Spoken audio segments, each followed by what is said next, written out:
ਜਿਹੜੇ ਕਾਂਗਰਸ ਦੇ ਪੰਜਾਬ ਦੇ ਪ੍ਰਧਾਨ ਨੇ ਸੁਨੀਲ ਜਾਖੜ, ਉਹਨਾਂ ਨੇ ਵੀ ਹੁਣ ਇੱਕ ਬਿਆਨ ਦੇ ਦਿੱਤਾ ਤੇ ਪ੍ਰਧਾਨ ਸਾਹਿਬ ਨੇ ਵੀ ਸਾਫ਼ ਕਰ ਦਿੱਤਾ ਕਿ ਜਿਹੜੀਆਂ ਅਗਲੀ ਇਲੈਕਸ਼ਨ ਹੈ, ਅਗਲੀ ਚੋਣ ਹੈ 2022 ਦੀ ਪੰਜਾਬ ਵਿਧਾਨ ਸਭਾ ਦੀ, ਉਹ ਕਾਂਗਰਸ ਪਾਰਟੀ ਕੈਪਟਨ ਅਮਰਿੰਦਰ ਸਿੰਘ ਦੇ ਮੋਢਿਆਂ ਤੇ ਹੀ ਲੜੇਗੀ। ਲੇਕਿਨ ਨਵਜੋਤ ਸਿੰਘ ਸਿੱਧੂ ਦੀ ਗੱਲ ਹੋਰ ਹੈ।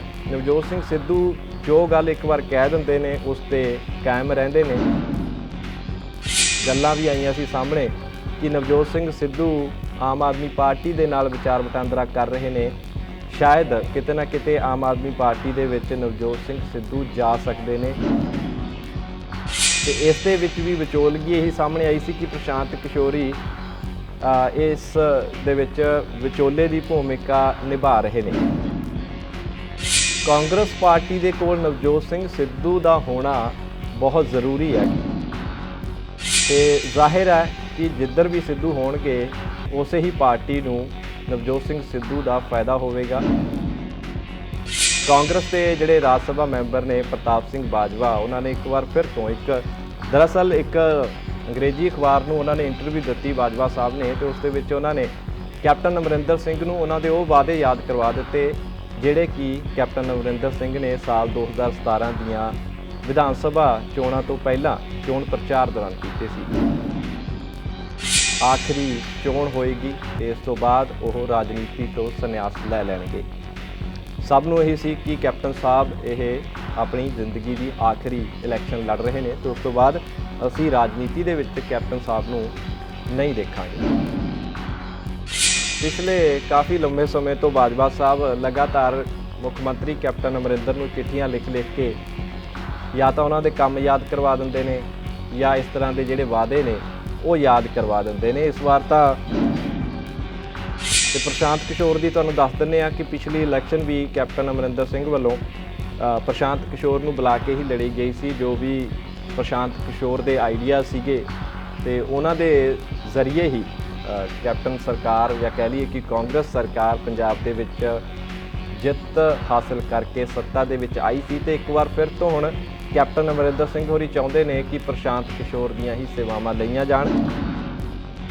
ਇਸ ਦੇ ਲਈ ਬੇਸ਼ੱਕ ਪ੍ਰਸ਼ਾਂਤ ਕਿਸ਼ੋਰ ਨੂੰ 500 ਕਰੋੜ ਹੀ ਕਿਉਂ ਨਾ ਦੇਣਾ ਪਵੇ, ਪਰ ਲੈ ਕੇ ਅਸੀਂ ਪ੍ਰਸ਼ਾਂਤ ਕਿਸ਼ੋਰ ਨੂੰ ਹੀ ਆਉਣਾ ਹੈ।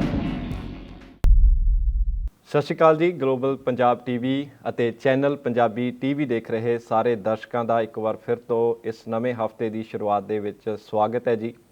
ਸਾਡਾ ਇਹ ਪ੍ਰੋਗਰਾਮ ਅਸੀਂ ਮੰਗਲਵਾਰ ਤੋਂ ਲੈ ਕੇ ਸ਼ਨੀਵਾਰ ਤੱਕ ਲਗਾਤਾਰ 5 ਦਿਨ ਪੇਸ਼ ਕਰਦੇ ਹਾਂ ਤੇ ਸਮਾਂ ਤੁਹਾਨੂੰ ਪਤਾ ਹੀ ਹੈ ਕਿ ਸ਼ਾਮ ਦੇ 7:30 ਤੋਂ 8:30 ਵਜੇ ਤੱਕ ਦਾ 1 ਘੰਟੇ ਦਾ ਇਹ ਪ੍ਰੋਗਰਾਮ ਹੁੰਦਾ ਹੈ ਤੇ ਇਸ ਦੇ ਵਿੱਚ ਤੁਸੀਂ ਵੀ ਸਾਡੇ ਨਾਲ ਜੁੜਦੇ ਹੋ। ਜੁੜਨ ਦੇ ਲਈ ਸਾਡੇ ਨੰਬਰ ਨੋਟ ਕਰ ਲਵੋ। ਜੇਕਰ ਤੁਸੀਂ ਇੰਡੀਆ ਤੋਂ ਕਾਲ ਕਰ ਰਹੇ ਹੋ ਤਾਂ ਸਾਡਾ ਪਟਿਆਲਾ ਸਟੂਡੀਓ ਦਾ ਨੰਬਰ ਹੈ 0175 5000 ਪੂਰਾ 156 ਤੇ ਜੇਕਰ ਤੁਸੀਂ ਭਾਰਤ ਤੋਂ ਬਾਹਰ ਬੈਠੇ ਹੋ, ਕਿਸੇ ਵੀ ਦੇਸ਼ ਦੇ ਵਿੱਚੋਂ ਤੁਸੀਂ ਕਾਲ ਸਾਨੂੰ ਕਰਨੀ ਆ ਤਾਂ ਤੁਹਾਨੂੰ ਡਾਇਲ ਕਰਨਾ ਪਵੇਗਾ 201 301 2785 ਨੰਬਰ। ਤੇ ਇਸ ਤੋਂ ਇਲਾਵਾ ਜੇਕਰ ਇਹ ਦੋਨੋਂ ਲਾਈਨਾਂ ਤੁਹਾਨੂੰ ਬਿਜ਼ੀ ਮਿਲਦੀਆਂ ਨੇ ਤੇ ਤੀਸਰਾ ਨੰਬਰ ਦੀ ਵੀ ਸੁਵਿਧਾ ਸਾਡੇ ਵੱਲੋਂ ਤੁਹਾਨੂੰ ਦਿੱਤੀ ਜਾ ਰਹੀ ਆ ਤੇ ਇਹ ਵੀ ਨੰਬਰ ਨੋਟ ਕਰ ਲਵੋ ਜੀ। ਨਵਾਂ ਨੰਬਰ ਹੈ ਸਾਡਾ 888 923 2656 ਤੇ ਇਸ 'ਤੇ ਵੀ ਤੁਸੀਂ ਸਾਨੂੰ ਕਾਲ ਕਰ ਸਕਦੇ ਹੋ। ਸੋ ਇੱਕ ਵਾਰ ਫਿਰ ਦੱਸ ਦਿੰਦੇ ਹਾਂ ਕਿ ਸਾਡੇ ਇਸ ਪ੍ਰੋਗਰਾਮ ਨੂੰ ਤੁਸੀਂ ਸਾਡੇ ਗਲੋਬਲ ਪੰਜਾਬ ਟੀਵੀ ਦੇ ਫੇਸਬੁੱਕ ਪੇਜ 'ਤੇ ਵੀ ਲਾਈਵ ਦੇਖ ਸਕਦੇ ਹੋ ਤੇ ਇਸ ਤੋਂ ਇਲਾਵਾ ਰਿਪੀਟ ਟੈਲੀਕਾਸਟ ਤੁਸੀਂ ਚੈਨਲ ਪੰਜਾਬੀ ਟੀਵੀ 'ਤੇ ਵੀ ਦੇਖ ਸਕਦੇ ਹੋ। ਜੇਕਰ ਤੁਸੀਂ ਕੈਨੇਡਾ ਦੇ ਵਿੱਚ ਰਹਿੰਦੇ ਹੋ ਜਾਂ ਕੈਨੇਡਾ ਦੇ ਵਿੱਚ ਪਹੁੰਚੇ ਹੋਏ ਹੋ ਤਾਂ ਉੱਥੇ ਤੁਸੀਂ ਰੋਜ਼ਰਸ, ਬੈਲਸ਼ਾ ਤੇ ਟੈਲਸ ਦੀਆਂ ਸੇਵਾਵਾਂ ਲੈ ਕੇ ਸਾਡੇ ਇਸ ਚੈਨਲ ਨੂੰ ਦੇਖ ਸਕਦੇ ਹੋ। ਫਿਰ ਵੀ ਜੇਕਰ ਤੁਸੀਂ ਬਾਹਰ ਹੋ ਤੇ ਮੋਬਾਈਲ ਦੇ ਵਿੱਚ ਸਾਡੇ ਇਸ ਪ੍ਰੋਗਰਾਮ ਤੇ ਸਾਡੇ ਟੀਵੀ ਨੂੰ ਦੇਖਣਾ ਚਾਹੁੰਦੇ ਹੋ ਤਾਂ ਤੁਹਾਨੂੰ ਐਪਲ IPTV, ਐਂਡਰੋਇਡ ਤੇ iOS ਦੇ ਉੱਪਰ ਸਾਡੀਆਂ ਜਿਹੜੀਆਂ ਐਪਸ ਨੇ ਉਹ ਮਿਲ ਜਾਣਗੀਆਂ। ਇਹਨਾਂ ਸਾਡੀ ਇਸ ਐਪਸ ਨੂੰ ਤੁਸੀਂ ਡਾਊਨਲੋਡ ਕਰਕੇ ਸਾਡੇ ਪ੍ਰੋਗਰਾਮ ਦੇਖ ਸਕਦੇ ਹੋ, ਲਾਈਵ ਸਾਡੇ ਨਾਲ ਜੁੜ ਸਕਦੇ ਹੋ। ਸੋ ਅੱਜ ਦੇ ਵਿਸ਼ੇ ਤੇ ਕਈ ਸਾਰੇ ਵੈਸੇ ਵਿਸ਼ੇ ਨੇ, ਲੇਕਿਨ ਸਭ ਤੋਂ ਪਹਿਲਾਂ ਗੱਲ ਕਰਨੀ ਬਣਦੀ ਆ ਬਾਬਾ ਬੰਦਾ ਸਿੰਘ ਬਹਾਦਰ ਜੀ ਦੀ ਬਰਸੀ ਦੀ। ਤੇ ਅੱਜ ਦੇ ਦਿਨ ਬਾਬਾ ਬੰਦਾ ਸਿੰਘ ਬਹਾਦਰ ਜੀ ਸ਼ਹੀਦ ਕੀਤੇ ਗਏ ਸੀ ਤੇ ਹਰ ਸਾਲ ਹੀ 9 ਜੂਨ ਦੇ ਦਿਨ ਉਹਨਾਂ ਦਾ ਸ਼ਹੀਦੀ ਦਿਵਸ ਮਨਾਇਆ ਜਾਂਦਾ ਹੈ।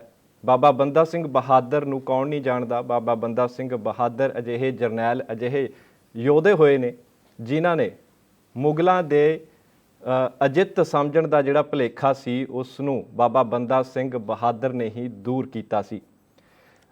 ਪ੍ਰੋਗਰਾਮ ਦੀ ਸ਼ੁਰੂਆਤ ਦੇ ਵਿੱਚ ਕੁਝ ਜਿਹੜੇ ਮਿੰਟ ਨੇ ਉਹ ਬਾਬਾ ਬੰਦਾ ਸਿੰਘ ਬਹਾਦਰ ਜੀ ਬਾਰੇ ਗੱਲ ਕਰਕੇ ਅਸੀਂ ਸ਼ੁਰੂ ਕਰਾਂਗੇ। ਬਾਬਾ ਬੰਦਾ ਸਿੰਘ ਬਹਾਦਰ ਜੀ ਦਾ ਜਨਮ 1670 ਈਸਵੀ ਦੇ ਵਿੱਚ ਹੋਇਆ ਸੀ ਰਾਜੌਰੀ ਪੁੰਛ ਜੋ ਕਿ ਜੰਮੂ ਦੇ ਵਿੱਚ ਹੈ। ਇੱਥੇ ਇੱਕ ਰਾਜਪੂਤ ਪਰਿਵਾਰ ਮਿਨਹਾਸ ਪਰਿਵਾਰ ਦੇ ਵਿੱਚ ਜਨਮ ਹੋਇਆ ਤੇ ਜਨਮ ਸਮੇਂ ਲਕਸ਼ਮਣ ਦੇਵ ਨਾਮ ਰੱਖਿਆ ਗਿਆ।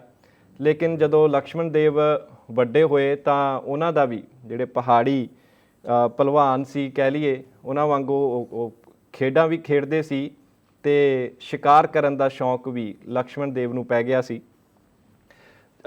ਸਰੀਰ ਪੱਖੋਂ ਉੱਚੇ ਲੰਬੇ ਲਕਸ਼ਮਣ ਦੇਵ ਜੀ ਇੱਕ ਦਿਨ ਜੰਗਲ ਦੇ ਵਿੱਚ ਸ਼ਿਕਾਰ ਕਰਨ ਦੇ ਲਈ ਗਏ ਤਾਂ ਸਾਹਮਣੇ ਹਿਰਨੀ ਦਾ ਉਹਨਾਂ ਨੇ ਸ਼ਿਕਾਰ ਕੀਤਾ। ਲੇਕਿਨ ਬਾਅਦ ਵਿੱਚ ਉਹਨਾਂ ਨੂੰ ਪਤਾ ਲੱਗਿਆ ਕਿ ਜਿੱਥੇ ਉਹਨਾਂ ਤੋਂ ਹਿਰਨੀ ਮਰ ਗਈ ਆ ਤੇ ਇਸ ਤੋਂ ਇਲਾਵਾ ਜਿਹੜੀ ਹਿਰਨੀ ਸੀ ਉਹ ਗਰਭਵਤੀ ਸੀ, ਹਿਰਨੀ ਦੇ ਪੇਟ ਦੇ ਵਿੱਚ ਇੱਕ ਬੱਚਾ ਸੀ। ਸੋ ਇਸ ਗੱਲ ਨੇ ਬਾਬਾ ਬੰਦਾ ਸਿੰਘ ਬਹਾਦਰ ਨੂੰ ਜਾਂ ਕਹਿ ਲਈਏ ਕਿ ਉਦੋਂ ਦੇ ਲਕਸ਼ਮਣ ਦੇਵ ਨੂੰ ਝੰਜੋੜ ਕੇ ਰੱਖ ਦਿੱਤਾ।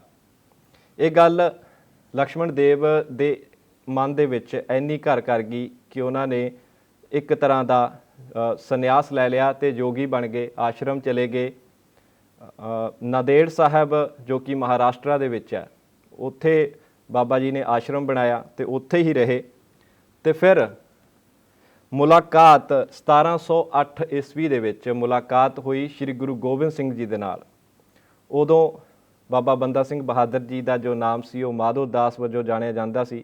ਮਾਧੋ ਦਾਸ ਨੇ ਗੋਦਾਵਰੀ ਨਦੀ ਦੇ ਕੰਢੇ ਤੇ ਇੱਕ ਆਸ਼ਰਮ ਆਪਣਾ ਬਣਾ ਰੱਖਿਆ ਸੀ। ਗੁਰੂ ਜੀ ਬਾਬਾ ਬੰਦਾ ਸਿੰਘ ਬਹਾਦਰ ਬਣਾਉਣ ਦੇ, ਮਾਧੋ ਦਾਸ ਤੋਂ ਉਹਨਾਂ ਨੂੰ ਬਾਬਾ ਬੰਦਾ ਸਿੰਘ ਬਹਾਦਰ ਬਣਾਉਣ ਦੇ ਲਈ, ਇੱਕ ਮਹਾਨ ਯੋਧਾ ਜਰਨੈਲ ਬਣਾਉਣ ਦੇ ਲਈ ਸ਼੍ਰੀ ਗੁਰੂ ਗੋਬਿੰਦ ਸਿੰਘ ਜੀ ਉੱਥੇ ਆਸ਼ਰਮ 'ਚ ਪਹੁੰਚੇ। ਤੇ ਜਿਸ ਤਰੀਕੇ ਦੇ ਨਾਲ ਸਰਹੰਦ ਦੇ ਵਜ਼ੀਰ ਵੱਲੋਂ ਛੋਟੇ ਸਾਹਿਬਜ਼ਾਦਿਆਂ ਤੇ ਜ਼ੁਲਮ ਕੀਤਾ ਗਿਆ ਤੇ ਪੂਰੀ ਜਦੋਂ ਦਾਸਤਾਨ ਮਾਧੋ ਦਾਸ ਨੇ ਸੁਣੀ ਤਾਂ ਇੱਕ ਤਰ੍ਹਾਂ ਦੇ ਨਾਲ ਪ੍ਰਭਾਵਿਤ ਹੋਏ ਤੇ ਉਸ ਤੋਂ ਬਾਅਦ ਸ਼੍ਰੀ ਗੁਰੂ ਗੋਬਿੰਦ ਸਿੰਘ ਜੀ ਵੱਲੋਂ ਮਾਧੋ ਦਾਸ ਨੂੰ ਅੰਮ੍ਰਿਤ ਛਕਾਇਆ ਗਿਆ ਤੇ ਉਹਨਾਂ ਦਾ ਨਾਮ ਮਾਧੋ ਦਾਸ ਤੋਂ ਬਾਬਾ ਬੰਦਾ ਸਿੰਘ ਬਹਾਦਰ ਰੱਖ ਦਿੱਤਾ ਗਿਆ। ਇਸ ਤੋਂ ਬਾਅਦ ਸਨ 1710 ਦੇ ਵਿੱਚ ਬਾਬਾ ਬੰਦਾ ਸਿੰਘ ਬਹਾਦਰ ਨੇ ਸਰਹੰਦ ਤੇ ਹਮਲਾ ਕੀਤਾ।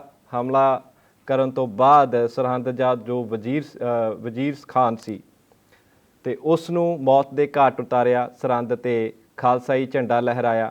ਤੇ ਇਸ ਤੋਂ ਇਲਾਵਾ ਸਤਲੁਜ ਦੇ ਇੱਧਰ ਦੱਖਣ ਵਾਲੇ ਪਾਸੇ ਬਾਬਾ ਬੰਦਾ ਸਿੰਘ ਬਹਾਦਰ ਜੀ ਨੇ ਆਪਣਾ ਇੱਕ ਸਿੱਖ ਰਾਜ ਦੀ ਸਥਾਪਨਾ ਵੀ ਕੀਤੀ। ਲੋਹਗੜ੍ਹ ਦੇ ਵਿੱਚ ਸਿੱਖ ਰਾਜ ਦੀ ਰਾਜਧਾਨੀ ਵੀ ਰੱਖੀ ਗਈ। ਇਸ ਤੋਂ ਇਲਾਵਾ ਅੰਮ੍ਰਿਤਸਰ ਅਤੇ ਲਾਹੌਰ ਤੱਕ ਵੀ ਜਿਹੜਾ ਇਲਾਕਾ ਸੀ ਉਹ ਬਾਬਾ ਬੰਦਾ ਸਿੰਘ ਬਹਾਦਰ ਨੇ ਜਿੱਤ ਲਿਆ ਸੀ। ਬੜੇ ਥੋੜ੍ਹੇ ਸਮੇਂ ਦੇ ਵਿੱਚ, ਬਹੁਤ ਕਹਿ ਲਈਏ ਕਿ ਸਿਰਫ 5-6 ਸਾਲਾਂ ਦੇ ਵਿੱਚ ਬਾਬਾ ਬੰਦਾ ਸਿੰਘ ਬਹਾਦਰ ਨੇ ਜਦੋਂ ਜੋ ਸਿੱਖ ਰਾਜ ਦਾ ਜੋ ਵਿਸਥਾਰ ਕੀਤਾ ਉਹਦੇ ਵਿੱਚ ਬੜੀ ਅਜਿਹੀਆਂ ਗੱਲਾਂ ਹੋਈਆਂ ਜਿਨ੍ਹਾਂ ਨੇ ਸਮਾਜ ਨੂੰ ਇੱਕ ਨਵੀਂ ਸੇਧ ਦੇ ਦਿੱਤੀ। ਬਾਬਾ ਬੰਦਾ ਸਿੰਘ ਬਹਾਦਰ ਨੇ ਸ਼੍ਰੀ ਗੁਰੂ ਨਾਨਕ ਦੇਵ ਜੀ ਤੇ ਸ਼੍ਰੀ ਗੁਰੂ ਗੋਬਿੰਦ ਸਿੰਘ ਜੀ ਦੇ ਜੋ ਸਿੱਕੇ ਤੇ ਮੋਹਰਾਂ ਵੀ ਜਿਹੜੀਆਂ ਬਣਾਈਆਂ ਉਹਨਾਂ ਨੂੰ ਜਾਰੀ ਕੀਤਾ। ਇਸ ਤੋਂ ਇਲਾਵਾ ਉਦੋਂ ਜ਼ਿਮੀਂਦਾਰ ਪ੍ਰਥਾ ਬਹੁਤ ਸੀ, ਜ਼ਿਮੀਂਦਾਰ ਲੋਕ ਸੀ, ਵੱਡੀਆਂ ਵੱਡੀਆਂ ਜ਼ਮੀਨਾਂ ਉਹਨਾਂ ਦੇ ਕੋਲ ਸੀ ਤੇ ਜ਼ਿਮੀਂਦਾਰ ਪ੍ਰਥਾ ਨੂੰ ਵੀ ਬਾਬਾ ਬੰਦਾ ਸਿੰਘ ਬਹਾਦਰ ਨੇ ਸਮਾਪਤ ਕੀਤਾ ਤੇ ਜਿਹੜੇ ਹਲ ਵਾਹਕ ਕਿਸਾਨ ਮਜ਼ਦੂਰ ਸੀ ਉਹਨਾਂ ਨੂੰ ਜ਼ਮੀਨਾਂ ਦਿੱਤੀਆਂ ਗਈਆਂ। ਸੋ ਉਦੋਂ ਤੋਂ ਹੀ ਜੋ ਖੇਤ ਦੇ ਵਿੱਚ ਖੇਤੀ ਕਰ ਰਿਹਾ ਸੀ ਮਜ਼ਦੂਰ ਕਿਸਾਨ, ਉਹ ਖੇਤ ਦਾ ਮਾਲਕ ਹੋ ਗਿਆ। ਇਸ ਤੋਂ ਇਲਾਵਾ ਇੱਕ ਗੱਲ ਹੋਰ ਵੀ ਬੜੀ ਰੌਚਕ ਹੈ ਕਿ ਬਾਬਾ ਬੰਦਾ ਸਿੰਘ ਬਹਾਦਰ ਜੀ ਦੀ ਫੌਜ ਦੇ ਵਿੱਚ ਮੁਸਲਿਮ ਜਵਾਨ ਵੀ ਭਰਤੀ ਕੀਤੇ ਗਏ ਸੀ ਤੇ ਉਹਨਾਂ ਨੂੰ ਧਾਰਮਿਕ ਪੱਖੋਂ ਹਰ ਤਰ੍ਹਾਂ ਦੇ ਅਧਿਕਾਰ ਦਿੱਤੇ ਗਏ ਸੀ ਤੇ ਉਹ ਹਰ ਟਾਈਮ ਆਪਣੀ ਜਿਹੜੀ 5 ਨਮਾਜ਼ਾਂ ਅਦਾ ਕਰ ਸਕਦੇ ਸੀ। ਇਸ ਤੋਂ ਇਲਾਵਾ ਸੁੰਨਤ ਵੀ ਕਰਾ ਸਕਦੇ ਸੀ। ਯਾਨੀ ਕਿ तमाम ਜੋ ਵੀ ਇੱਕ ਮੁਸਲਿਮ ਵਿਅਕਤੀ ਨੂੰ ਜੋ ਦੇ ਧਾਰਮਿਕ ਅਧਿਕਾਰ ਨੇ ਉਹ ਬਾਬਾ ਬੰਦਾ ਸਿੰਘ ਬਹਾਦਰ ਨੇ ਆਪਣੇ ਮੁਸਲਿਮ ਫੌਜ ਦੇ ਜਵਾਨਾਂ ਨੂੰ ਵੀ ਦਿੱਤੇ ਹੋਏ ਸੀ। ਸੋ ਇਹ ਤਾਂ ਸੀ ਬਾਬਾ ਬੰਦਾ ਸਿੰਘ ਬਹਾਦਰ ਜੀ ਦੀ ਇੱਕ ਛੋਟੀ ਜੀ ਸੰਖੇਪ ਦੇ ਵਿੱਚ ਜਾਣਕਾਰੀ। ਲੇਕਿਨ ਜੇਕਰ ਤੁਸੀਂ ਬਾਬਾ ਬੰਦਾ ਸਿੰਘ ਬਹਾਦਰ ਬਾਰੇ ਹੋਰ ਜਾਣਨਾ ਚਾਹੁੰਦੇ ਹੋ ਸੰਖੇਪ ਦੇ ਵਿੱਚ ਤਾਂ ਤੁਸੀਂ ਅਨੇਕਾਂ ਪ੍ਰਸਿੱਧ ਲੇਖਕਾਂ ਦੀਆਂ ਕਿਤਾਬਾਂ ਪੜ੍ਹ ਕੇ ਤੁਸੀਂ ਬਾਬਾ ਬੰਦਾ ਸਿੰਘ ਬਹਾਦਰ ਜੀ ਦੇ ਜੀਵਨ ਬਾਰੇ ਜਾਣਕਾਰੀ ਲੈ ਸਕਦੇ ਹੋ। ਸੋ ਹੁਣ ਗੱਲ ਕਰਦੇ ਹਾਂ ਪੰਜਾਬ ਦੀ ਰਾਜਨੀਤੀ ਦੀ। ਤਾਂ ਪੰਜਾਬ ਦੀ ਰਾਜਨੀਤੀ ਹਰ ਦਿਨ ਇੱਕ ਨਵਾਂ ਰੰਗ ਦਿਖਾਉਂਦੀ ਜਾ ਰਹੀ ਹੈ। ਹੁਣ ਕਾਂਗਰਸ ਦੇ ਜਿਹੜੇ ਰਾਜ ਸਭਾ ਮੈਂਬਰ ਨੇ ਪ੍ਰਤਾਪ ਸਿੰਘ ਬਾਜਵਾ, ਉਹਨਾਂ ਨੇ ਇੱਕ ਵਾਰ ਫਿਰ ਤੋਂ ਦਰਅਸਲ ਇੱਕ ਅੰਗਰੇਜ਼ੀ ਅਖਬਾਰ ਨੂੰ ਉਹਨਾਂ ਨੇ ਇੰਟਰਵਿਊ ਦਿੱਤੀ ਬਾਜਵਾ ਸਾਹਿਬ ਨੇ, ਤੇ ਉਸ ਦੇ ਵਿੱਚ ਉਹਨਾਂ ਨੇ ਕੈਪਟਨ ਅਮਰਿੰਦਰ ਸਿੰਘ ਨੂੰ ਉਹਨਾਂ ਦੇ ਉਹ ਵਾਅਦੇ ਯਾਦ ਕਰਵਾ ਦਿੱਤੇ ਜਿਹੜੇ ਕਿ ਕੈਪਟਨ ਅਮਰਿੰਦਰ ਸਿੰਘ ਨੇ ਸਾਲ 2017 ਦੀਆਂ ਵਿਧਾਨ ਸਭਾ ਚੋਣਾਂ ਤੋਂ ਪਹਿਲਾਂ ਚੋਣ ਪ੍ਰਚਾਰ ਦੌਰਾਨ ਕੀਤੇ ਸੀ। ਕੈਪਟਨ ਸਾਹਿਬ ਦਾ ਇਹਦੇ ਵਿੱਚੋਂ ਵਾਅਦੇ ਵੈਸੇ ਕੈਪਟਨ ਸਾਹਿਬ ਨੇ ਉੱਥੇ ਬਹੁਤ ਕੀਤੇ ਸੀ, ਲੇਕਿਨ ਸਭ ਤੋਂ ਜਿਹੜਾ ਇੱਕ ਖਾਸ ਤੇ ਹੈਰਾਨ ਕਰਨ ਵਾਲਾ ਤੇ ਵੱਡਾ ਵਾਅਦਾ ਕੈਪਟਨ ਸਾਹਿਬ ਦਾ ਇਹੀ ਸੀ ਕਿ ਇਹ ਉਹਨਾਂ ਦੀ ਆਖਰੀ ਚੋਣ ਹੋਏਗੀ ਤੇ ਇਸ ਤੋਂ ਬਾਅਦ ਉਹ ਰਾਜਨੀਤੀ ਤੋਂ ਸੰਨਿਆਸ ਲੈ ਲੈਣਗੇ। ਸਭ ਨੂੰ ਇਹੀ ਸੀ ਕਿ ਕੈਪਟਨ ਸਾਹਿਬ ਇਹ ਆਪਣੀ ਜ਼ਿੰਦਗੀ ਦੀ ਆਖਰੀ ਇਲੈਕਸ਼ਨ ਲੜ ਰਹੇ ਨੇ ਤੇ ਉਸ ਤੋਂ ਬਾਅਦ ਅਸੀਂ ਰਾਜਨੀਤੀ ਦੇ ਵਿੱਚ ਕੈਪਟਨ ਸਾਹਿਬ ਨੂੰ ਨਹੀਂ ਦੇਖਾਂਗੇ। ਲੇਕਿਨ ਹੌਲੀ ਹੌਲੀ ਦਿਨ ਬੀਤਦੇ ਗਏ, ਮਹੀਨੇ ਬੀਤਦੇ ਗਏ, ਸਾਲ ਬੀਤਦੇ ਗਏ ਤੇ ਹੁਣ ਕੈਪਟਨ ਸਾਹਿਬ ਵੱਲੋਂ ਐਲਾਨ ਕੀਤਾ ਗਿਆ ਕਿ ਉਹ 2022 ਦੀਆਂ ਆਗਾਮੀ ਪੰਜਾਬ ਵਿਧਾਨ ਸਭਾ ਚੋਣਾਂ ਜ਼ਰੂਰ ਲੜਨਗੇ। ਸੋ ਇਸ ਗੱਲੋਂ ਪ੍ਰਤਾਪ ਸਿੰਘ ਬਾਜਵਾ ਨੇ ਕੈਪਟਨ ਅਮਰਿੰਦਰ ਸਿੰਘ ਨੂੰ ਚੇਤੇ ਕਰਵਾਇਆ ਕਿ ਵਾਅਦੇ ਪੂਰੇ ਕਰਨੇ ਚਾਹੀਦੇ ਨੇ। ਵੈਸੇ ਵੀ ਸਾਡੇ ਪੰਜਾਬੀਆਂ ਦਾ ਇਹੋ ਆਖਿਆ ਕਿ ਜੋ ਜ਼ੁਬਾਨ ਦੇ ਵਿੱਚੋਂ ਕਿਹਾ ਗਿਆ ਤੇ ਉਹਨੂੰ ਕਿਸੇ ਵੀ ਹਾਲਤ ਦੇ ਵਿੱਚ ਅਸੀਂ ਪੂਰਾ ਕਰਦੇ ਹਾਂ। ਕੁਝ ਇਸ ਤਰ੍ਹਾਂ ਹੀ ਪ੍ਰਤਾਪ ਸਿੰਘ ਬਾਜਵਾ ਨੇ ਵੀ ਕੈਪਟਨ ਅਮਰਿੰਦਰ ਸਿੰਘ ਨੂੰ ਉਹਨਾਂ ਦੇ ਵਾਅਦੇ ਯਾਦ ਕਰਵਾਏ ਨੇ।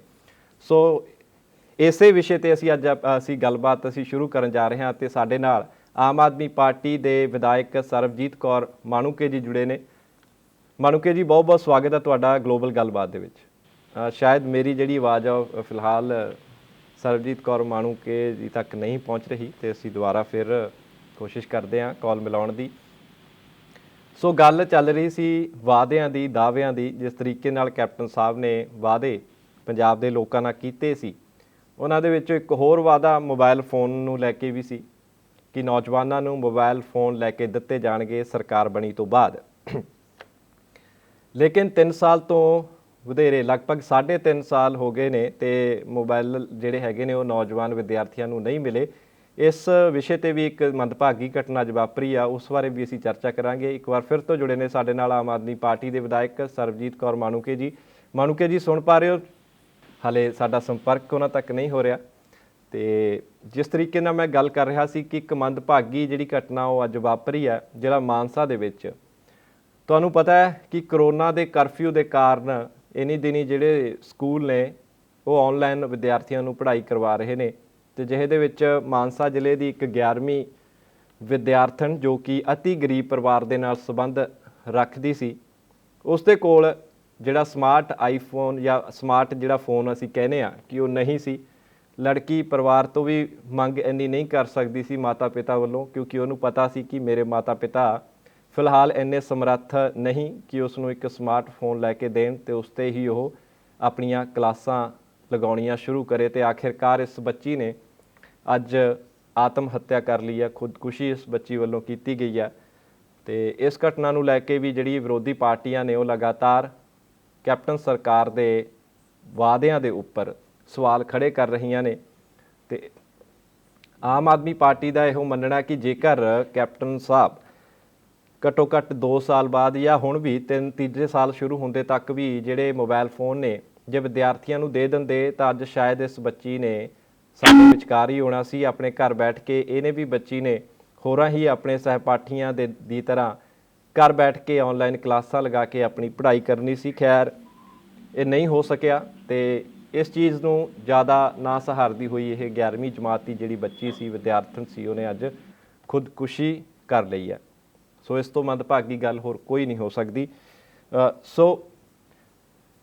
ਇੱਕ ਵਾਰ ਫਿਰ ਤੋਂ ਕੋਸ਼ਿਸ਼ ਕਰਦੇ ਹਾਂ ਅਸੀਂ ਸਰਬਜੀਤ ਕੌਰ ਮਾਣੂਕੇ ਜੀ ਨਾਲ ਸੰਪਰਕ ਕਰਨ ਦਾ। ਮੇਰੀ ਆਵਾਜ਼ ਸੁਣ ਪਾ ਰਹੇ ਹੋ ਜੀ?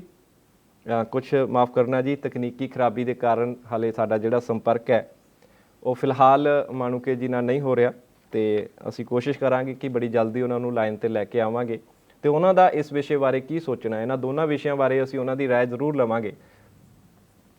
ਲੇਕਿਨ ਬਾਜਵਾ ਸਾਹਿਬ ਵੱਲ ਇੱਕ ਵਾਰ ਫਿਰ ਤੋਂ ਚੱਲਦੇ ਹਾਂ ਕਿ ਤੁਹਾਨੂੰ ਪਤਾ ਹੈ ਪਿਛਲੇ ਕਾਫੀ ਲੰਬੇ ਸਮੇਂ ਤੋਂ ਬਾਜਵਾ ਸਾਹਿਬ ਲਗਾਤਾਰ ਮੁੱਖ ਮੰਤਰੀ ਕੈਪਟਨ ਅਮਰਿੰਦਰ ਨੂੰ ਚਿੱਠੀਆਂ ਲਿਖ ਕੇ ਜਾਂ ਤਾਂ ਉਹਨਾਂ ਦੇ ਕੰਮ ਯਾਦ ਕਰਵਾ ਦਿੰਦੇ ਨੇ ਜਾਂ ਇਸ ਤਰ੍ਹਾਂ ਦੇ ਜਿਹੜੇ ਵਾਅਦੇ ਨੇ ਉਹ ਯਾਦ ਕਰਵਾ ਦਿੰਦੇ ਨੇ। ਇਸ ਵਾਰ ਤਾਂ ਕਾਫੀ ਡੂੰਘੇ ਬਾਜਵਾ ਸਾਹਿਬ ਚਲੇ ਗਏ ਤੇ ਆਪਣੇ ਇਸ ਜਿਹੜੇ ਵਾਅਦਿਆਂ ਨੂੰ ਯਾਦ ਕਰਾਉਂਦੇ ਕਰਾਉਂਦੇ ਪ੍ਰਸ਼ਾਂਤ ਕਿਸ਼ੋਰ ਦਾ ਵੀ ਜ਼ਿਕਰ ਬਾਜਵਾ ਸਾਹਿਬ ਕਰ ਆਏ ਨੇ।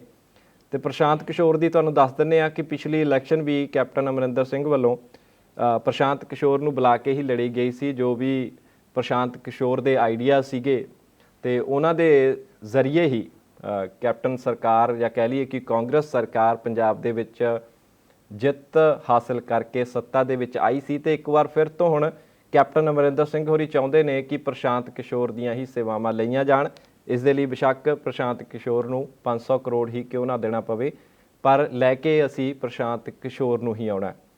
ਤੇ ਕੈਪਟਨ ਸਾਹਿਬ ਨੇ ਇਹ ਵੀ ਕਿਹਾ ਕਿ 50 ਤੋਂ ਜਿਹੜੇ ਵਧੇਰੇ MLA ਨੇ ਉਹਨਾਂ ਦੀ ਇਸ ਰਾਏ ਦੇ ਨਾਲ ਸਹਿਮਤੀ ਰੱਖਦੇ ਨੇ। ਤੇ ਅੱਜ ਜਿਹੜੇ ਕਾਂਗਰਸ ਤੇ ਪੰਜਾਬ ਦੇ ਪ੍ਰਧਾਨ ਨੇ ਸੁਨੀਲ ਜਾਖੜ, ਉਹਨਾਂ ਨੇ ਵੀ ਹੁਣ ਇੱਕ ਬਿਆਨ ਦੇ ਦਿੱਤਾ ਤੇ ਪ੍ਰਧਾਨ ਸਾਹਿਬ ਨੇ ਵੀ ਸਾਫ਼ ਕਰ ਦਿੱਤਾ ਕਿ ਜਿਹੜੀਆਂ ਅਗਲੀ ਇਲੈਕਸ਼ਨ ਹੈ, ਅਗਲੀ ਚੋਣ ਹੈ 2022 ਦੀ ਪੰਜਾਬ ਵਿਧਾਨ ਸਭਾ ਦੀ, ਉਹ ਕਾਂਗਰਸ ਪਾਰਟੀ ਕੈਪਟਨ ਅਮਰਿੰਦਰ ਸਿੰਘ ਦੇ ਮੋਢਿਆਂ ਤੇ ਹੀ ਲੜੇਗੀ। ਯਾਨੀ ਕਿ ਸੁਨੀਲ ਜਾਖੜ ਕਾਂਗਰਸ ਪੰਜਾਬ ਦੇ ਪ੍ਰਧਾਨ ਨੇ ਸਾਫ਼ ਕਰ ਦਿੱਤਾ ਕਿ ਉਹਨਾਂ ਦਾ 2022 ਦੇ ਵਿੱਚ ਕਾਂਗਰਸ ਪਾਰਟੀ ਦਾ ਕੈਪਟਨ ਅਮਰਿੰਦਰ ਸਿੰਘ ਤੋਂ ਬਿਨਾਂ ਹੋਰ ਕੋਈ ਵੀ ਪ੍ਰਮੁੱਖ ਆਗੂ ਨਹੀਂ ਹੋਊਗਾ। ਸੋ ਇਹ ਵੀ ਗੱਲ ਕਾਫੀ ਰੌਚਕ ਹੈ ਕਿਉਂਕਿ ਜਿਸ ਤਰ੍ਹਾਂ ਦੇ ਨਾਲ ਨਵਜੋਤ ਸਿੰਘ ਸਿੱਧੂ ਹੋਰੀ ਨੇ, ਪ੍ਰਗਟ ਸਿੰਘ ਉਹਨਾਂ ਦਾ ਜੋ ਮਾਮਲਾ ਚੱਲ ਰਿਹਾ, ਲੇਕਿਨ ਇਸ ਤੋਂ ਇਲਾਵਾ ਜਿਹੜੇ ਹੋਰ ਵਿਧਾਇਕ ਵੀ ਨੇ ਉਹ ਸਮੇਂ-ਸਮੇਂ ਤੇ ਆਵਾਜ਼ ਤਾਂ ਉਠਾਉਂਦੇ ਰਹਿੰਦੇ ਨੇ, ਚਾਹੇ ਉਹ ਸਰਕਾਰ ਦੇ ਜਿਹੜੇ ਰਹਿੰਦੇ ਕੰਮ ਨੇ ਉਹਨਾਂ ਨੂੰ ਯਾਦ ਕਰਨ ਦੇ ਲਈ ਆਵਾਜ਼ ਉਠਾਉਂਦੇ ਨੇ, ਚਾਹੇ ਉਹ ਸ਼ਰਾਬ ਦੇ ਵਿੱਚ ਆਬਕਾਰੀ ਵਿਭਾਗ ਦੇ ਵਿੱਚ ਜਿਹੜਾ ਹੈਗਾ ਘਾਟਾ ਪੈ ਜੇ 500-600 ਕਰੋੜ ਦਾ, ਉਹ ਵੀ ਯਾਦ ਕਰਾਉਂਦੇ ਨੇ, ਲੇਕਿਨ ਚੁੱਪ ਹੋ ਜਾਂਦੇ ਨੇ। ਯਾਦ ਜ਼ਰੂਰ ਕਰਾਉਂਦੇ ਨੇ, ਲੇਕਿਨ ਨਵਜੋਤ ਸਿੰਘ ਸਿੱਧੂ ਦੀ ਗੱਲ ਹੋਰ ਹੈ। ਨਵਜੋਤ ਸਿੰਘ ਸਿੱਧੂ ਜੋ ਗੱਲ ਇੱਕ ਵਾਰ ਕਹਿ ਦਿੰਦੇ ਨੇ ਉਸ 'ਤੇ ਕਾਇਮ ਰਹਿੰਦੇ ਨੇ। ਤੇ ਜਿਸ ਤਰੀਕੇ ਨਾਲ ਨਵਜੋਤ ਸਿੰਘ ਸਿੱਧੂ ਹੋਰੀ ਇਸ ਮੌਕੇ ਚੱਲ ਰਹੇ ਨੇ, ਜਾਂ ਪਿੱਛੇ ਜਿਹੜੀ ਗੱਲਾਂ ਵੀ ਆਈਆਂ ਸੀ ਸਾਹਮਣੇ ਕਿ ਨਵਜੋਤ ਸਿੰਘ ਸਿੱਧੂ ਆਮ ਆਦਮੀ ਪਾਰਟੀ ਦੇ ਨਾਲ ਵਿਚਾਰ ਵਟਾਂਦਰਾ ਕਰ ਰਹੇ ਨੇ, ਸ਼ਾਇਦ ਕਿਤੇ ਨਾ ਕਿਤੇ ਆਮ ਆਦਮੀ ਪਾਰਟੀ ਦੇ ਵਿੱਚ ਨਵਜੋਤ ਸਿੰਘ ਸਿੱਧੂ ਜਾ ਸਕਦੇ ਨੇ। ਤੇ ਇਸ ਦੇ ਵਿੱਚ ਵੀ ਵਿਚੋਲਗੀ ਇਹੀ ਸਾਹਮਣੇ ਆਈ ਸੀ ਕਿ ਪ੍ਰਸ਼ਾਂਤ ਕਿਸ਼ੋਰੀ ਇਸ ਦੇ ਵਿੱਚ ਵਿਚੋਲੇ ਦੀ ਭੂਮਿਕਾ ਨਿਭਾ ਰਹੇ ਨੇ। ਸੋ ਬੜਾ ਰੌਚਕ ਹੋ ਜਾਂਦਾ ਕਿਉਂਕਿ ਕਾਂਗਰਸ ਪਾਰਟੀ ਦੇ ਕੋਲ ਨਵਜੋਤ ਸਿੰਘ ਸਿੱਧੂ ਦਾ ਹੋਣਾ ਬਹੁਤ ਜ਼ਰੂਰੀ ਹੈ, ਕਿਉਂਕਿ ਨਵਜੋਤ ਸਿੰਘ ਸਿੱਧੂ ਦੀ ਪੰਜਾਬ ਦੇ ਵਿੱਚ ਜਿੰਨਾ ਉਹਨਾਂ ਨੇ ਇਹਨਾਂ ਪਿਛਲੇ 3 ਸਾਲਾਂ ਦੇ ਵਿੱਚ ਮੰਤਰੀ ਪਦ ਦੇ ਉੱਤੇ ਰਹਿ ਕੇ ਵੀ ਜਿੰਨਾ ਉਹਨਾਂ ਨੇ ਆਪਣਾ ਕੱਦ ਹੋਰ ਉੱਚਾ ਕੀਤਾ, ਤੇ ਜ਼ਾਹਿਰ ਹੈ ਕਿ ਜਿੱਧਰ ਵੀ ਸਿੱਧੂ ਹੋਣਗੇ ਉਸੇ ਹੀ ਪਾਰਟੀ ਨੂੰ ਨਵਜੋਤ ਸਿੰਘ ਸਿੱਧੂ ਦਾ ਫਾਇਦਾ ਹੋਵੇਗਾ। ਚਾਹੇ ਉਹ ਕਰਤਾਰਪੁਰ ਸਾਹਿਬ ਦੇ ਲਾਂਘੇ ਦੀ ਗੱਲ ਹੋਵੇ, ਇਹ ਵੀ ਜਿਹੜਾ ਇੱਕ ਸੁਭਾਗ ਹੈ ਇਹ ਵੀ ਨਵਜੋਤ ਸਿੰਘ ਸਿੱਧੂ ਦੇ ਸਿਰ ਤੇ ਹੀ ਆਇਆ।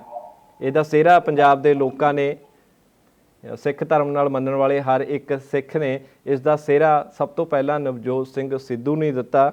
ਦੂਸਰੇ ਨੰਬਰ ਤੇ ਬੇਸ਼ੱਕ ਦੀ ਪਾਕਿਸਤਾਨ ਦੇ ਪ੍ਰਧਾਨ ਮੰਤਰੀ ਇਮਰਾਨ ਖਾਨ ਦਾ ਵੀ ਉਹਨਾਂ ਨੇ, ਸਿੱਖ ਸਮਾਜ ਨੇ ਧੰਨਵਾਦ ਕੀਤਾ ਸੀ। ਫਿਰ ਪੰਜਾਬ ਦੇ ਵਿੱਚੋਂ ਜੇਕਰ ਦੇਖਿਆ ਜਾਵੇ ਤਾਂ ਕਰਤਾਰਪੁਰ ਸਾਹਿਬ ਦਾ ਲਾਂਘਾ ਖੋਲ੍ਹਣ ਦੇ ਲਈ ਜਿਹੜੀ ਸਿੱਖ ਕੌਮ ਹੈ ਉਹ ਨਵਜੋਤ ਸਿੰਘ ਸਿੱਧੂ ਨੂੰ ਹੀ ਪ੍ਰਮੁੱਖ ਕਾਰਨ ਮੰਨਦੀ ਆ। ਤੇ ਇਹੀ ਆਖਿਆ ਕਿ ਜੇ ਨਵਜੋਤ ਸਿੰਘ ਸਿੱਧੂ ਨਾ ਹੁੰਦੇ ਤਾਂ ਸ਼ਾਇਦ ਇਹ ਲਾਂਘਾ ਹਾਲੇ ਹੋਰ ਨੂੰ ਉਡੀਕਣਾ ਪੈਣਾ ਸੀ। ਪਰ ਕਹਿ ਲਓ ਕਿ ਪ੍ਰਮਾਤਮਾ ਦੀ ਜਿਹੜੀ ਨਿਗਾਹ ਉਸ ਵੱਲੀ ਹੋ ਗਈ ਆ, ਬਾਬਾ ਨਾਨਕ ਦੀ, ਤੇ ਨਵਜੋਤ ਸਿੰਘ ਸਿੱਧੂ ਦੇ ਜ਼ਰੀਏ ਕਰਤਾਰਪੁਰ ਸਾਹਿਬ ਦਾ ਲਾਂਘਾ ਖੁੱਲ੍ਹ ਗਿਆ ਸੀ। ਪਰ ਹੁਣ ਮੰਦਭਾਗੀ ਗੱਲ ਇਹੀ ਹੈ ਕਿ ਕਰੋਨਾ ਵਾਇਰਸ ਦੇ ਕਾਰਨ ਇੱਕ ਵਾਰ ਫਿਰ ਤੋਂ ਪਿਛਲੇ 2-2.5 ਮਹੀਨਿਆਂ ਤੋਂ ਕਰਤਾਰਪੁਰ ਸਾਹਿਬ ਦਾ ਜੋ ਕੋਰੀਡੋਰ ਆ ਉਹ ਬੰਦ ਕੀਤਾ ਹੋਇਆ। ਤੇ ਜਿਹੜੇ ਸ਼ਰਧਾਲੂ ਨੇ, ਹਜ਼ਾਰਾਂ ਦੀ, ਸੈਂਕੜਿਆਂ ਦੀ ਗਿਣਤੀ ਦੇ ਵਿੱਚ ਰੋਜ਼ਾਨਾ ਸ਼ਰਧਾਲੂ ਕਰਤਾਰਪੁਰ ਸਾਹਿਬ ਦੇ ਦਰਸ਼ਨ ਕਰਨ ਲਈ ਜਾਂਦੇ ਸੀ, ਉਹ ਵੀ ਕਾਫੀ ਉਤਸੁਕ ਨੇ ਕਿ ਦੁਬਾਰਾ ਫਿਰ ਤੋਂ ਲਾਂਘਾ ਖੋਲ੍ਹ ਦਿੱਤਾ ਜਾਵੇ, ਕਿਉਂਕਿ ਪੰਜਾਬ ਦੇ ਵਿੱਚ ਜਾਂ ਪੂਰੇ ਭਾਰਤ ਦੇ ਵਿੱਚ ਜਿਹੜੇ ਧਾਰਮਿਕ ਸਥਾਨ ਨੇ ਉਹਨਾਂ ਨੂੰ ਹੁਣ ਸਰਕਾਰਾਂ ਵੱਲੋਂ ਖੋਲ੍ਹ ਦਿੱਤਾ ਗਿਆ। ਕੱਲ੍ਹ ਤੋਂ ਹੀ ਜਿਹੜੇ ਹੈਗੇ ਨੇ, ਯਾਨੀ ਕਿ ਬੀਤੀ 8 ਜੂਨ ਤੋਂ ਜਿਹੜੇ ਪੰਜਾਬ ਦੇ ਵਿੱਚ ਧਾਰਮਿਕ ਸਥਾਨ ਹੋਣ, ਚਾਹੇ ਉਹ ਸ਼ਾਪਿੰਗ ਮਾਲ ਹੋਣ, ਉਹ ਇੱਕ ਵਾਰ ਫਿਰ ਤੋਂ ਖੋਲ੍ਹ ਦਿੱਤੇ ਗਏ ਨੇ। ਸਾਵਧਾਨੀ ਦਾ ਜਿਹੜਾ ਖਿਆਲ ਬਹੁਤ ਰੱਖਿਆ ਜਾ ਰਿਹਾ। ਸੋ ਵਾਪਸ ਪ੍ਰਤਾਪ ਸਿੰਘ ਬਾਜਵਾ ਹੋਰਾਂ 'ਤੇ ਚੱਲਦੇ ਆ, ਉਹਨਾਂ ਦੇ ਨਾਲ ਵੀ ਸੰਪਰਕ ਕਰਨ ਦੀ ਕੋਸ਼ਿਸ਼ ਕਰਾਂਗੇ। ਪ੍ਰਤਾਪ ਸਿੰਘ ਬਾਜਵਾ ਦੇ ਨਾਲ ਗੱਲ ਕਰਕੇ ਪੁੱਛਾਂਗੇ ਕਿ ਕਿਸ ਤਰੀਕੇ ਦੇ ਨਾਲ ਉਹਨਾਂ ਨੇ ਕੈਪਟਨ ਅਮਰਿੰਦਰ ਸਿੰਘ ਨੂੰ ਕੈਪਟਨ ਸਾਹਿਬ ਦੇ ਹੀ ਜਿਹੜੇ ਵਾਅਦੇ ਨੇ ਉਹ ਯਾਦ ਕਰਵਾਏ ਨੇ। मैं गल प्रशांत किशोर की कर रहा सी। प्रशांत किशोर का भी जिक्र बाजवा साहब ने अपने इस गल दे विच कीता ते उन्होंने कहा कि कैप्टन साहब ने जिहड़े अपने ग्रैंड सन ने ते उन्हां नूं प्रशांत किशोर दे कोल मिलण दे लई भेजिया सी, पर प्रशांत किशोर बिजी सी ते 2 घंटे की वेट कैप्टन साहब के ग्रैंड सन नूं करनी पई। अजिहा प्रताप सिंह बाजवा ਦਾ ਆਖਣਾ ਜਿਹੜਾ ਕਿ ਉਹਨਾਂ ਦੀ ਖਬਰ ਪ੍ਰਕਾਸ਼ਿਤ ਹੋਈ ਆ ਉਸ ਅੰਗਰੇਜ਼ੀ ਅਖਬਾਰ ਦੇ ਵਿੱਚ, ਤੇ ਉਹ ਵੀ ਆਖ ਰਹੇ ਸੀ ਕਿ ਇਸ ਤਰ੍ਹਾਂ ਦਾ ਵਿਵਹਾਰ ਪ੍ਰਸ਼ਾਂਤ ਕਿਸ਼ੋਰ ਨੂੰ ਨਹੀਂ ਕਰਨਾ ਚਾਹੀਦਾ। ਤੇ ਪ੍ਰਤਾਪ ਸਿੰਘ ਬਾਜਵਾ ਕਿਤੇ ਨਾ ਕਿਤੇ ਪ੍ਰਸ਼ਾਂਤ ਕਿਸ਼ੋਰ ਦਾ ਇੱਥੇ ਵਿਰੋਧ ਕਰਦੇ ਨਜ਼ਰ ਆ ਰਹੇ ਨੇ। ਬਾਜਵਾ ਸਾਹਿਬ ਦਾ ਮੰਨਣਾ ਹੈ ਕਿ ਜੇਕਰ ਸਰਕਾਰ ਨੇ ਕੰਮ ਕੀਤੇ ਨੇ ਤਾਂ ਪ੍ਰਸ਼ਾਂਤ ਕਿਸ਼ੋਰ ਦੀ ਕੀ ਲੋੜ ਹੈ, ਪ੍ਰਸ਼ਾਂਤ ਕਿਸ਼ੋਰ ਨੂੰ 400-500 ਕਰੋੜ ਰੁਪਇਆ ਦੇਣ ਦੀ ਕੀ ਲੋੜ ਹੈ ਜੇਕਰ ਸਰਕਾਰ ਨੇ ਆਪਣੇ ਹੀ ਕੰਮ ਕੀਤੇ ਨੇ। ਸੋ ਇਸ ਮਾਮਲੇ ਤੇ ਅਸੀਂ ਕਾਂਗਰਸ ਪਾਰਟੀ ਵੱਲ ਵੀ ਚੱਲਾਂਗੇ। ਅੰਮ੍ਰਿਤਸਰ ਤੋਂ ਕਾਂਗਰਸ ਪਾਰਟੀ ਦੇ ਵਿਧਾਇਕ ਨੇ ਰਾਜਕੁਮਾਰ ਵੇਰਕਾ। ਸੋ ਜਿੰਨੇ ਵੀ ਸਾਡੇ ਦਰਸ਼ਕ ਨੇ, ਜੇਕਰ ਤੁਸੀਂ ਇਸ ਵਿਸ਼ੇ ਤੇ ਸਾਡੇ ਆਪਣੇ ਜਿਹੜੇ ਵਿਚਾਰ ਨੇ ਸਾਡੇ ਨਾਲ ਸਾਂਝਾ ਕਰਨਾ ਚਾਹੁੰਦੇ ਹੋ ਤਾਂ ਸਾਨੂੰ ਕਾਲ ਜ਼ਰੂਰ ਕਰੋ। ਕਾਲ ਕਰਨ ਦੇ ਲਈ, ਇੰਡੀਆ ਤੋਂ ਕਾਲ ਕਰਨ ਦੇ ਲਈ ਨੰਬਰ ਇੱਕ ਵਾਰ ਫਿਰ ਤੋਂ ਦੱਸ ਦਿੰਦੇ ਹਾਂ ਕਿ ਪਟਿਆਲਾ ਸਟੂਡੀਓ ਦਾ ਸਾਡਾ ਨੰਬਰ ਹੈ ਜੀ 0175 5000 ਪੂਰਾ 156। ਤੇ ਵਿਦੇਸ਼ ਤੋਂ ਜੇਕਰ ਤੁਸੀਂ ਕਾਲ ਕਰਨੀ ਚਾਹ ਰਹੇ ਹੋ ਤਾਂ ਸਾਡਾ ਨੰਬਰ ਹੈ 201 301 2785 ਤੇ ਸਾਡਾ ਨਵਾਂ ਨੰਬਰ ਹੈ 888 923 2656। ਇਹਨਾਂ ਤਿੰਨਾਂ ਨੰਬਰਾਂ ਤੇ ਤੁਸੀਂ ਕਾਲ ਕਰਕੇ ਸਾਡੇ ਨਾਲ ਜੁੜ ਸਕਦੇ ਹੋ। ਇਸ ਤੋਂ ਇਲਾਵਾ ਫੇਸਬੁੱਕ ਪੇਜ ਤੇ ਵੀ ਇਹ ਪ੍ਰੋਗਰਾਮ ਇਸ ਸਮੇਂ ਤੁਸੀਂ ਲਾਈਵ ਦੇਖ ਸਕਦੇ ਹੋ। ਤੇ ਜੇਕਰ ਕਾਲ ਤੁਹਾਡੀ ਨਹੀਂ ਮਿਲਦੀ ਤਾਂ ਤੁਸੀਂ ਸਾਨੂੰ ਫੇਸਬੁੱਕ ਸਾਡੇ ਇਸ ਪ੍ਰੋਗਰਾਮ ਦੇ ਲਾਈਵ ਦੇ ਵਿੱਚ ਹੀ ਜਿਹੜੇ ਆਪਣੇ ਕਮੈਂਟ ਨੇ ਉਹ ਤੁਸੀਂ ਸਾਨੂੰ ਭੇਜ ਸਕਦੇ ਹੋ। ਸੋ ਗੱਲ ਮੋਬਾਈਲ ਦੀ ਚੱਲ ਰਹੀ ਸੀ। ਮਾਨਸਾ ਦੀ ਤੁਹਾਨੂੰ ਅੱਜ ਮੰਦਭਾਗੀ ਜਿਹੜੀ ਘਟਨਾ ਉਹ ਮੈਂ ਦੱਸੀ ਆ ਕਿ ਕਿਸ ਤਰ੍ਹਾਂ ਇੱਕ 11ਵੀਂ ਜਮਾਤ ਵਿੱਚ ਪੜ੍ਹਦੀ ਬੱਚੀ ਨੇ ਮੋਬਾਈਲ ਨਾ ਹੋਣ ਕਾਰਨ ਖੁਦਕੁਸ਼ੀ ਕਰ ਲਈ ਹੈ। ਤੇ ਇੱਧਰ ਪਟਿਆਲਾ ਦੇ ਵਿੱਚ ਵੀ ਪੇਰੈਂਟਸ ਐਸੋਸੀਏਸ਼ਨ ਨੇ ਇੱਕ ਵਾਰ ਫਿਰ ਤੋਂ ਜਿਹੜਾ ਕੈਪਟਨ ਸਰਕਾਰ ਦੇ ਖਿਲਾਫ ਪ੍ਰੋਟੈਸਟ ਕੀਤਾ ਤੇ ਹਾਈ ਕੋਰਟ ਦੇ ਫੈਸਲੇ ਦੇ ਖਿਲਾਫ ਪ੍ਰੋਟੈਸਟ ਕੀਤਾ। ਦਰਅਸਲ ਹਾਈ ਕੋਰਟ ਨੇ ਐਲਾਨ ਕਰ ਦਿੱਤਾ ਸੀ ਆਪਣੇ ਆਦੇਸ਼ ਦੇ ਵਿੱਚ ਕਿ ਜਿਹੜੇ ਸਕੂਲ ਨੇ ਬੱਚਿਆਂ ਤੋਂ ਉਹ 70% ਤੱਕ ਜਿਹੜੀ ਆ ਫੀਸ ਦੀ ਵਸੂਲਗੀ ਕਰ ਸਕਦੇ ਨੇ।